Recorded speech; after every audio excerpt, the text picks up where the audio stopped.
Hey, welcome to Lawns Across America. Nice. Little 80s vibe for you today.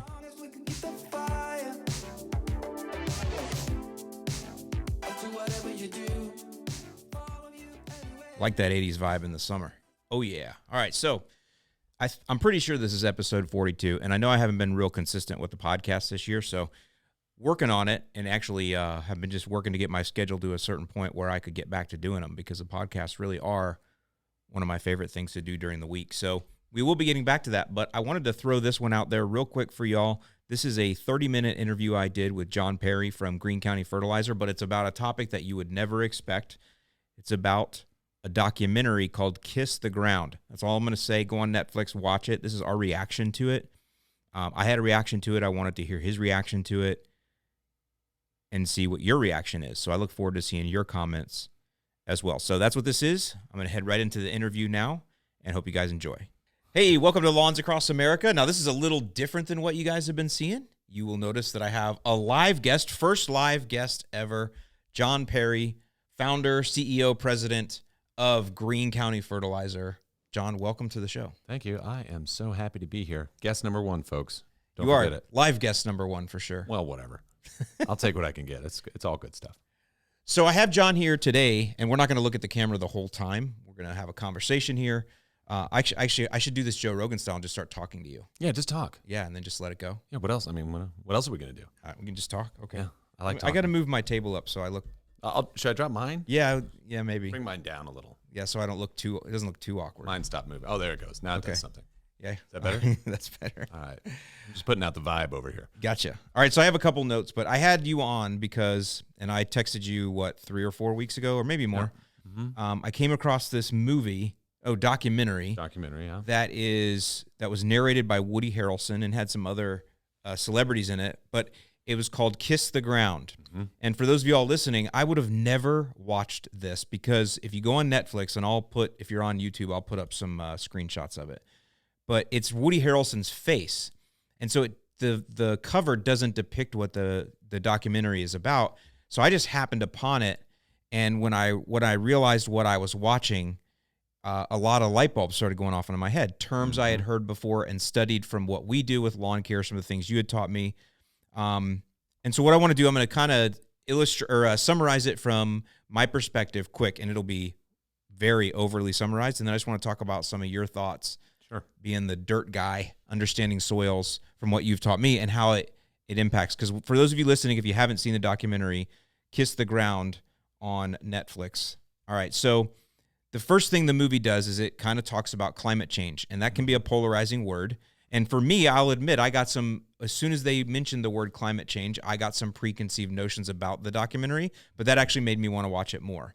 And they speak about the amount of carbon emissions that we are putting out as humans in this earth and the buildup of that carbon dioxide in the atmosphere from our carbon emissions, and that there is so much now that has built up in the atmosphere that even if we were to cut off all of the carbon emissions that we are currently sending up into the air as humans, it would take several years, maybe dozens of years, a lot of years to repair. And they mention or get that cleaned up. And one of the words they mentioned there is our legacy carbon load. That's right. This is a term that was interesting to me. I'm going to throw a bunch of terms out and then we'll go back and kind of break this down. Just bring it out. So there's so much carbon in the air. It's causing what is the term global warming.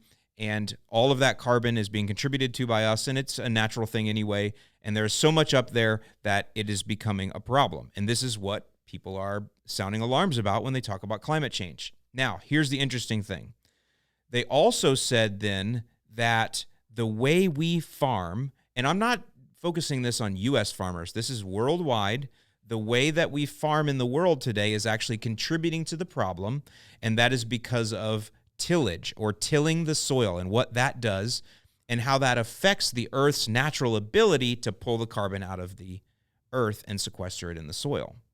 And third, then, they essentially say that if we could cover the earth with more greenery year-round, we could literally solve the climate crisis within a decade. Yes. That is the documentary in a nutshell. That is pretty much it.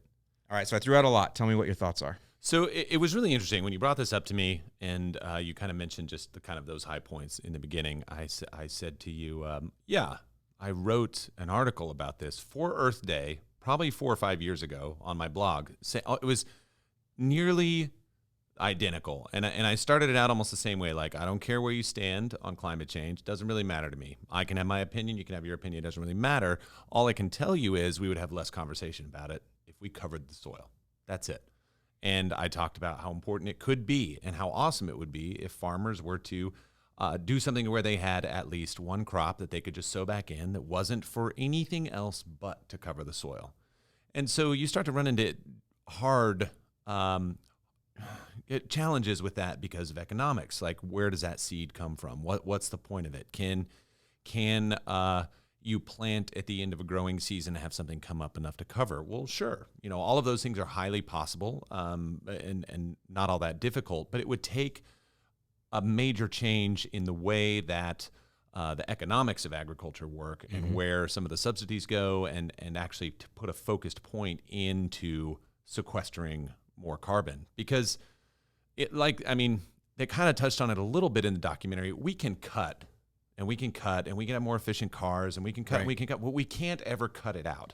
Like, that's the whole point. Plus, the legacy carbon load is there anyway. Exactly. It's already critical. Right. And so, you might hear about this, and I don't want to make this all about it's not about a climate change thing. There's some really cool it's just stuff. Interesting that it's science. It is. And we have changed landscapes tremendously. And I know of a contingency of people who hate lawns. They can't stand it. Like, grow a garden instead. I get that all the time. Food, not lawns. That's right. And because we're a monoculture, they say. And that's very true, but we're also a perennial crop that is covering the soil all the time, and we don't really disturb it. We can leave it. And when you look at a neighborhood, that has all of these impermeable surfaces all over the place, the lawn is the only thing that's catching. It is the carbon sink. It is the water filtration. Otherwise, where's it all going?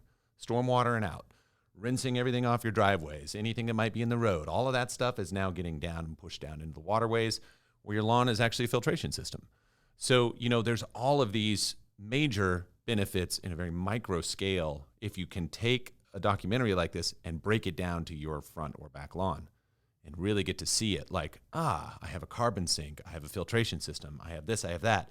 And yeah, I know that if I have a dead patch on my lawn that's bare dirt, and in the summertime I go out there, that is hotter than the air temperature, and it's dry, and it's just emitting up into the air, and you don't know everything that's going out there, but as it gets hotter and hotter, it just starts to push all the other grass further and further away because the heat and the plants don't get along very well.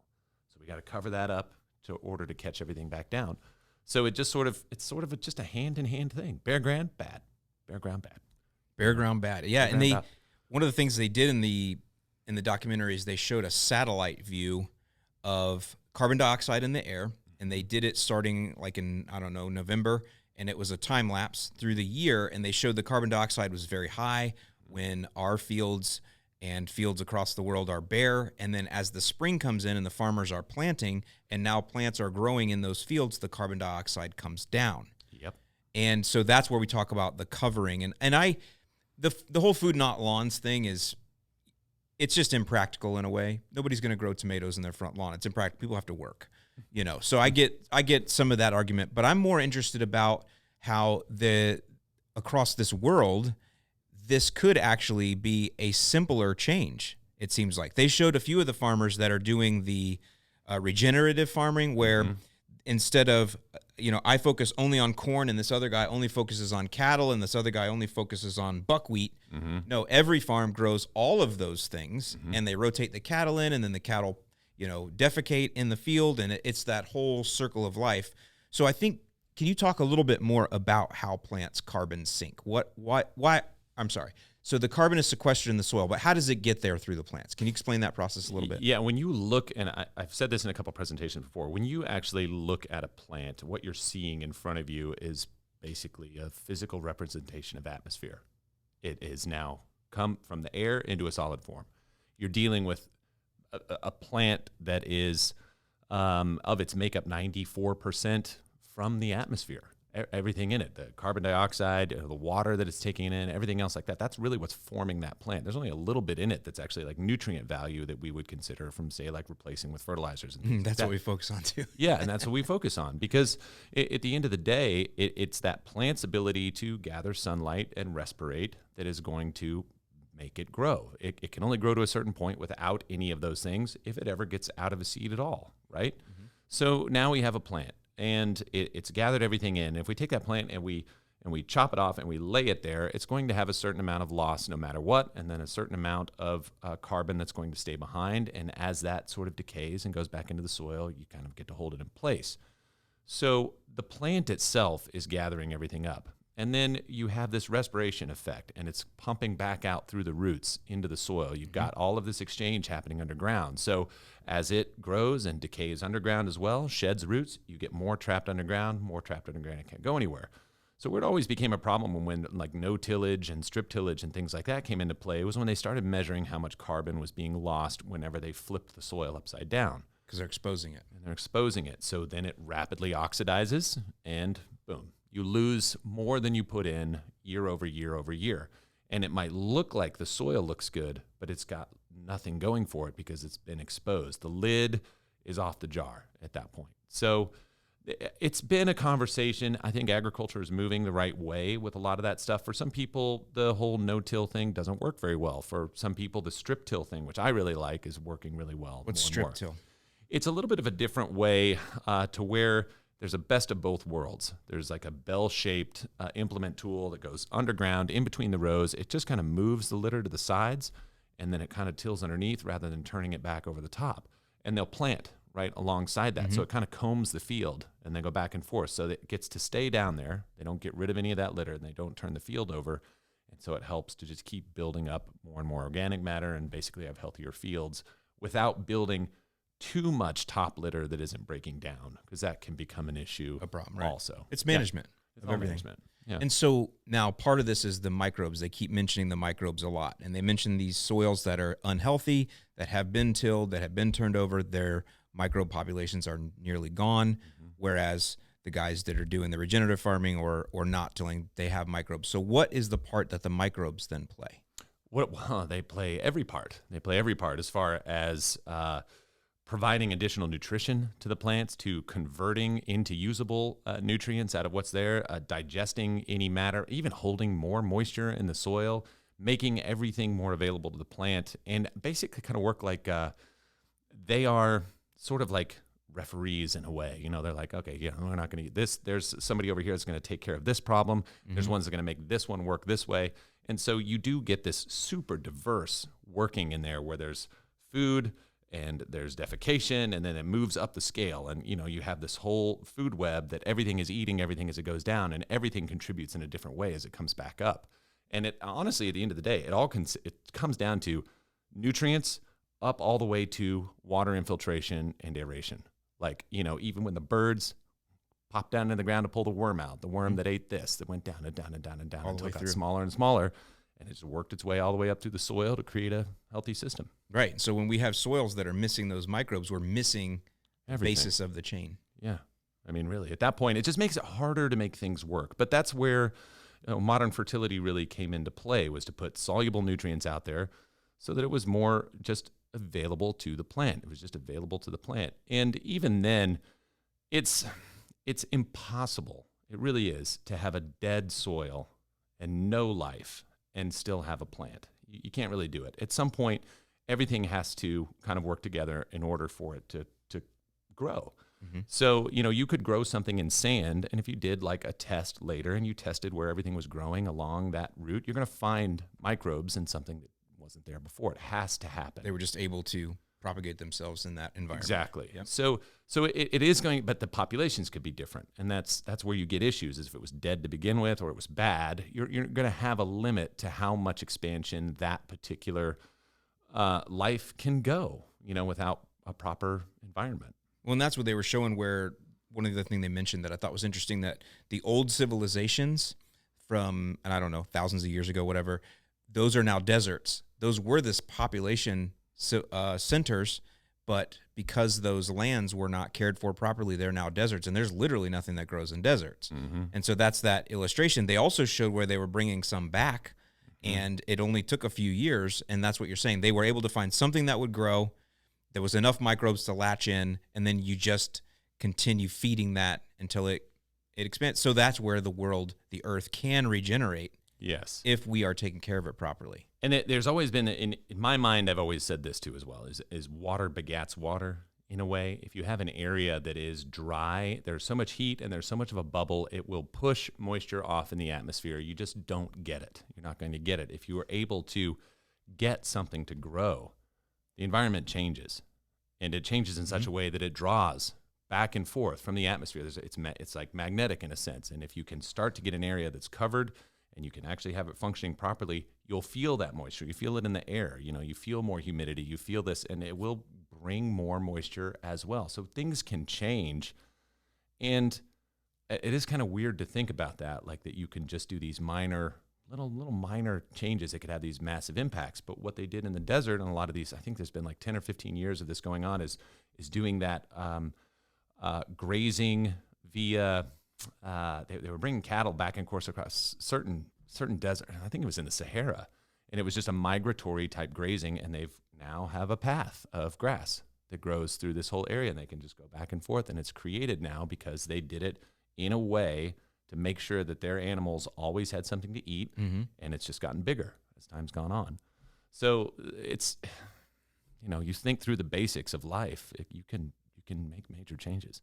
And that's, so going back to those, they're not called microclimates, but like you were saying, where there's micro areas of rain. They mentioned that too. I live in Florida, so to me, rain just comes in off the coast, comes in off the water. But in the middle of the country, it's these small little pockets of areas where there's a lot of green, so it's a little cooler there. Clouds build. It's its own cycle. And they mentioned that we're losing a lot of that. I mean, even I'm thinking right now, the last couple of years, Michigan is dry right now. Maine is dry. Utah is dry.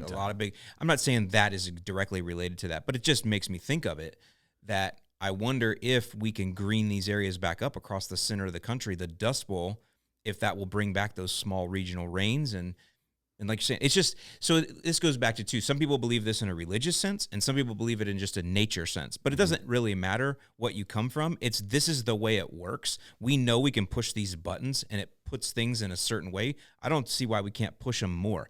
And that's what I was telling you when I watched it. I'm not an activist type person, but when I watched this, I was like, this would be something I'd like to learn more about and spread more information about, because we are doing a part. My little I say it's 10,000. It's 8,500. My little 8,500 square foot lawn, I'm doing my part, man, by keeping it green and keeping it mowed and keeping it fertilized and keeping it, that's pretty cool. I am that suburban gardener in that way.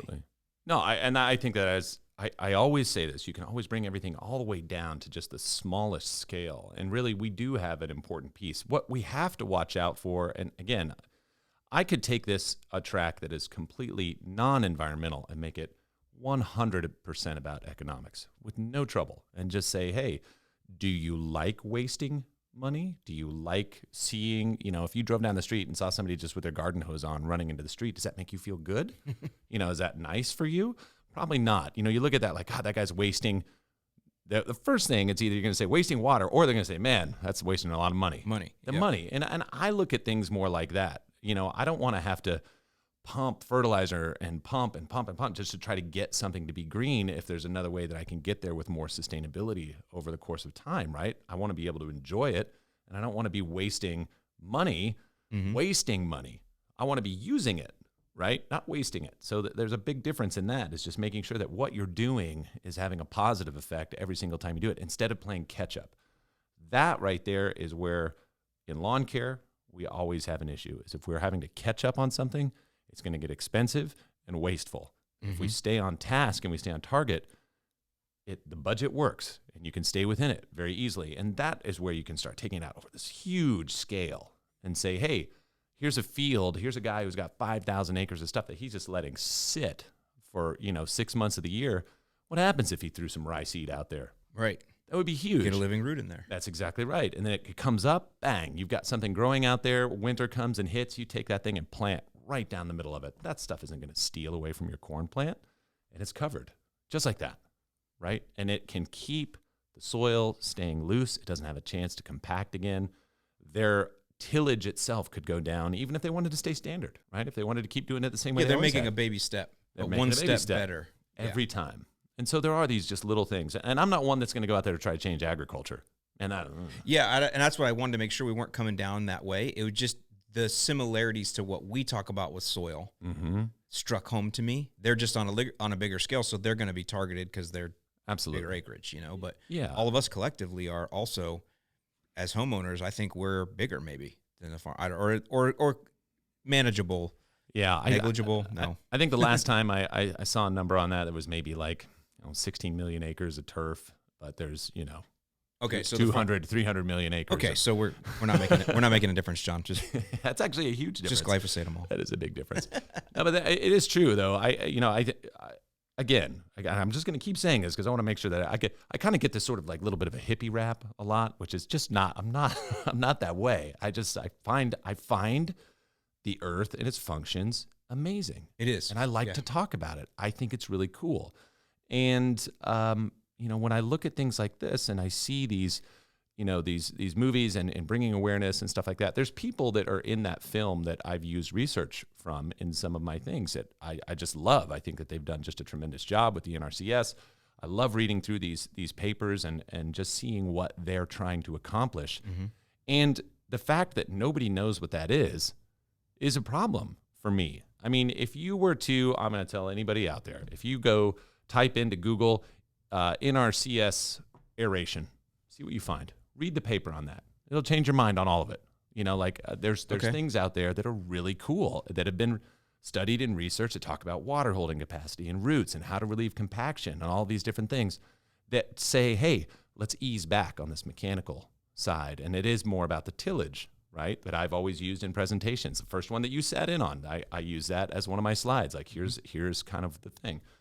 So, dig into some of those papers. It's pretty cool. And then you'll recognize some of the names that are in there too that were from the film. From the film? Yeah. Yeah, that's cool. That's what I'm saying. We are using a lot of those same philosophies, though, like I said, in our own yards. And it is true. What do they say? An ounce of prevention is worth more than a pound of cure. That's the same in our lives, right? Yep. If I let myself go. People talk about my weight. So for me to get back to where I want to be is really hard right now. But if I would have just stayed in shape, it would have been okay. And I would have been able to resist some health issues or whatever. This is the same with the lawn. Keeping that lawn kind of rolling and moving. And when problems come, you're like, I already know my lawn. I know it's in good shape. I know my soil's in good shape. I got things going. I'm going to be fine. You kind of learn it like that. You do. It is very much a wave. But that's how the earth is. That's the earth's wave. That's what I was kind of getting at. Like, the earth is on that wave too, and you kind of know when things are going well. You can just be in sync that way. It's true. Yeah. But that's the hippie side, I guess. I guess. That's the surfer side. You got to paddle in, and that's a lot of work. And you got to paddle out to get there to begin with. But then as soon as that thing picks you up, you're kind of just along for the ride. Yeah. And I actually, I have a video, it's coming out tonight. It won't matter whenever this is on, but there's one coming out where I did no fertilizer on my neighbor's lawn in the front and started his program out this year. And this one that I took care of last year. Nope. No? Next door. It's Danny's, Billy's, Timmy's, whatever. The guy with the garden in the back? Yeah. Okay. Speaking of which, no garden back there this year. No garden because they have no time. So he has exposed soil sitting back there. And we were standing on that the other day, and I said, we should just go ahead and cover this up. It's not going to be any good. If you're just going to let this thing sit here in the sun, it's going to be toast. Tear it all up. Yeah, and we're going to have to come in and put new soil in and do all this. This is gone, so let's make it a patio instead. Do some raised beds. Do something else. We can change it, and you could still grow food if you want to. That's a great idea. But otherwise, I'm looking at bare dirt. I don't like it. Yeah. I'm like, ugh. So, but no, in this instance, I took care of that lawn all last year. It looked great. All year. It was great. We worked on it, brought it up in great shape, started out wonderful. I started his program on his backyard, and then I didn't do his front yard. And now, 6 weeks after that, the change between what has been tended for and what isn't is astronomical. And here I find myself saying, now I have to catch this up. And in order for me to catch it up, guess what I have to do? I got to put more stuff on. Throw down harder. I got to throw down harder in order to get it up to speed now in a more challenging time because now it's 95 degrees. Yep. Grass isn't growing like it's supposed to. So these are the things that people really need to pay attention to. Timing is everything. Getting it started on the right foot.